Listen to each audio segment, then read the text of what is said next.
So Fuji Q Highland's getting a new coaster next year? Apparently so, according to this random RCDB listing I just stumbled across just now. I was getting ready to go to bed, so if I sound really tired, that's why. And I just stumbled across this. I was like, I have to make a video about this because this is big.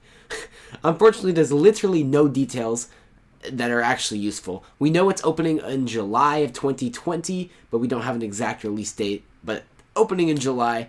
And we have the cost, which I think is the most interesting statistic they could have gone with to get out. It's 3,600,000,000 Japanese yen, which I put into Google currency translation, and it's going to be about roughly $35 million.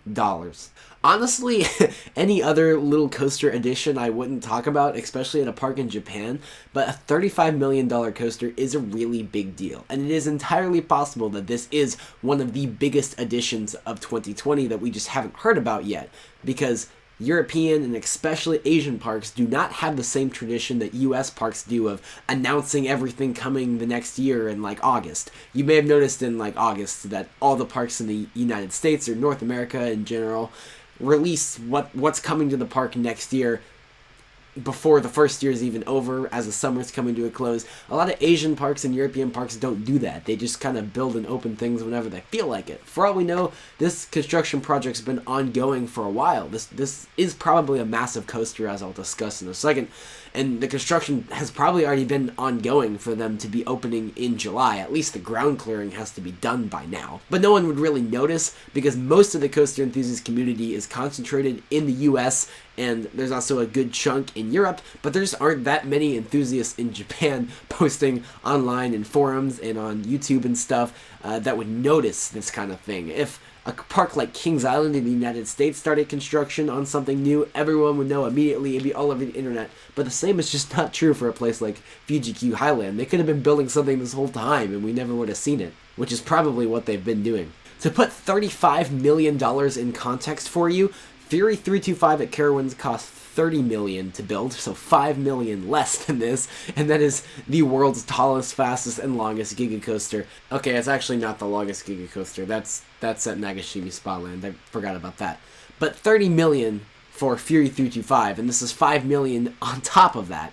Now keep in mind that steel prices have risen quite dramatically since Fury was built in 2015. That's why Orion at Kings Island is being built with about the same budget that Fury was, but is much smaller because steel's more expensive. But still, that means they're getting something about on the caliber of Orion, probably. I mean, usually if this is a European park, I'd say a lot of that money could be going into theming, but Fuji Q Highland is not a park that seems to invest really much of anything in theming from what I can see. It seems very much like your stereotypical Cedar Fair, or at least the old Cedar Fair model of plopping rides down on concrete. So I expect pretty much all of this money to be going into whatever this actual coaster is. So it is entirely possible that Fuji Q Highland is getting a Giga coaster this year and we just didn't even know it. Now whether it's B&M, Intamin, maybe Mock Rides is getting in on the Giga Coaster gang, I have no idea. It really could be any of those. It seems like we would have noticed if a Giga Coaster was opening up, but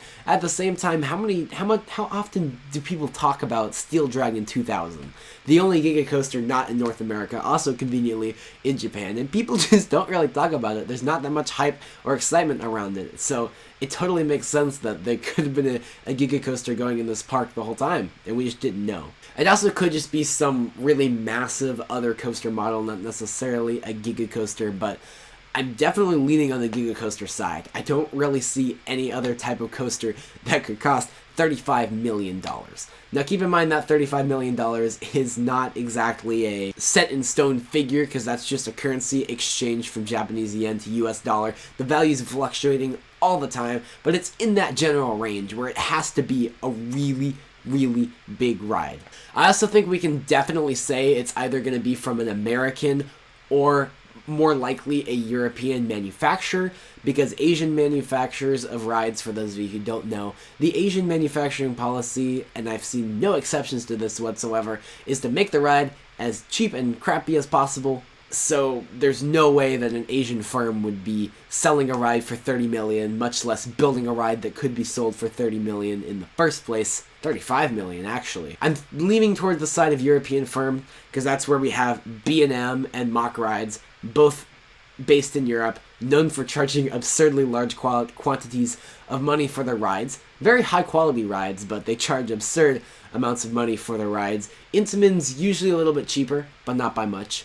In the US, you have companies like RMC and S&S, all of which are quite a bit cheaper than what you find in Europe, but they're starting to hike their prices up as well from what I can tell. But looking at Fuji Q Highland, they haven't gotten a new coaster in a little while from what I can tell. The only roller coasters I know they have are Giga, which is their S&S 40. It's not a free spin. It's a legit 40 coaster. There's also Dodonpa, the S&S air launch coaster that's famous for being the fastest accelerating roller coaster in the world. And then there's also Takabisha, or Bishi, I don't know, something like that. It was the world's steepest coaster. It's not anymore, but it's pretty dang close. Gerstlauer Eurofighter looks awesome. What else do they even have? I have no idea. Fujiyama. Oh, it's a Togo. That's why I don't know about it. Voyage dans la Ciel. Oh, that thing looks sketch. Rock and Roll Duncan. Is that Thomas the Tank Engine but yellow? Point is, last time they got a new coaster was 2011, so that would have been 9 years ago at this point. I don't know how this park is doing in terms of attendance and, operating revenue and stuff like that. All the economic side, I have no idea. It's in freaking Japan. The only reason I know anything about it is because I saw Coaster Studios' video from when he went there over the summer. But if they're doing decently well, 9 years, it's probably time for something, and might as well go big or go home. It's also worth pointing out that RCDB has this listed as a sit-down steel coaster, but a lot of times they just use that as a placeholder, and they might change it later.